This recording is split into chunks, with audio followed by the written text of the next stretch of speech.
The 2017 comedy horror film The Babysitter kicks off when Cole Johnson witnesses his babysitter Bea and her friends brutally kill a young man in preparation for a satanic ritual in Cole's living room.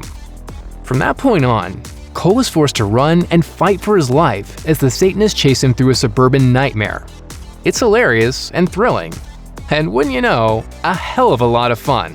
One of the most memorable characters in the Diabolical ensemble was Max, the cocky, handsome jock of the cult, who, for reasons not entirely explained, is bare-chested throughout most of the movie.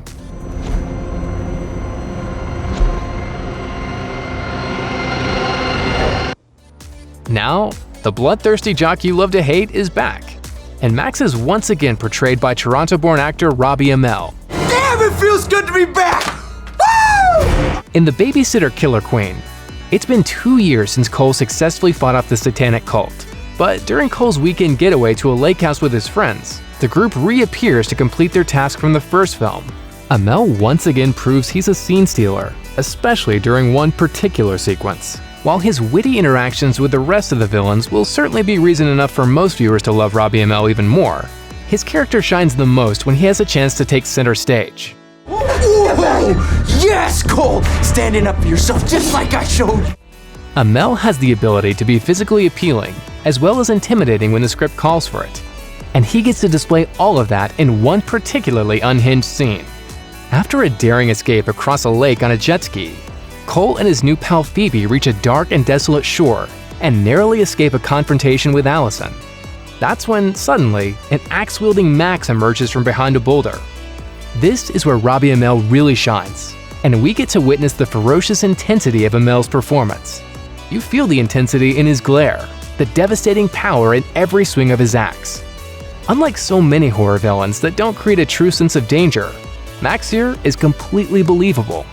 Sure, it's a hilarious running joke that Max never wears a shirt, but in this scene, that detail is less of a punchline and more of a visceral reminder that, yeah, this guy is ripped. He's athletic, he can get the best of Cole, and yet even while Amell brings all of that to the forefront, he never forgets what makes his character so fun. Max, stop that shit, it's creepy. It's supposed to be. We're hunting children. The Babysitter Killer Queen is a horror comedy. It's a tough genre line to walk, but McG and his team make it work perfectly in this film.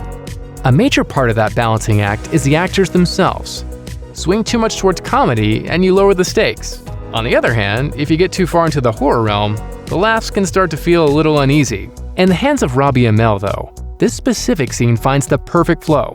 1 minute, Max is as terrifying a villain as you could ever meet in a desolate desert canyon, and next, he's groaning off a nut kick. Oh, come on.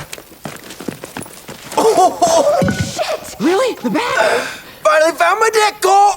The delivery works so well, in part because it doesn't lessen the inherent danger in Max. If anything, it encapsulates it. Throughout both films, Amell plays Max as a completely unpredictable opponent.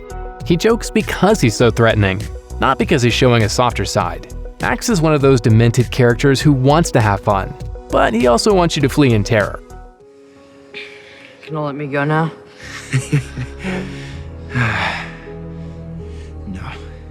This scene in Killer Queen brings together everything we've learned about Max in one thrilling encounter.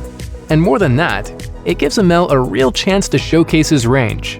Watch his face as he toggles between relentless killer and your joking buddy. His tone and posture switch completely. But as an audience member, you never lose the sense that he'll stick a knife through your neck at the drop of a hat, and smile doing it. Over the course of this scene, Cole and Phoebe throw everything they can at Max. Easy, killer.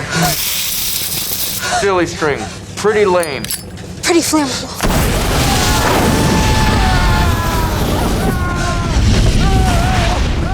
Throughout it all, Max's confidence never wavers. If anything, he gets even more confident with each blow. And if the rest of the scene isn't enough to convince you that Amell was perfect for the part, a little flashback in the middle of it all is the icing on the cake. The scene shows him at work as a fast food clerk, still shirtless of course. While a customer berates him, his hand slowly clenches the handle of a deep fryer basket. Everything about the short flashback punctuates Max's character. It's funny, but menacing, just like Max himself. He doesn't need to say a word to tell the audience that, like that vat of oil, Max is outwardly normal, with something lethal boiling inside. The fact that Robbie Amell manages to convey all of this without breaking a sweat is a true testament to his skill as an actor. From The Duff to Code 8 to The Flash, Amell has shown in his past roles that he's more than capable of bringing an impressive range of great characters to the screen.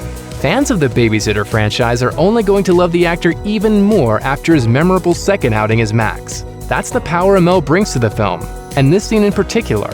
And it's hard to imagine any other actor pulling it off the same way. Thanks for watching. Click the links in our video to watch more from Netflix Film Club. Subscribe to our YouTube channel to get the latest exclusive videos. Plus, hit the bell so you don't miss a single one.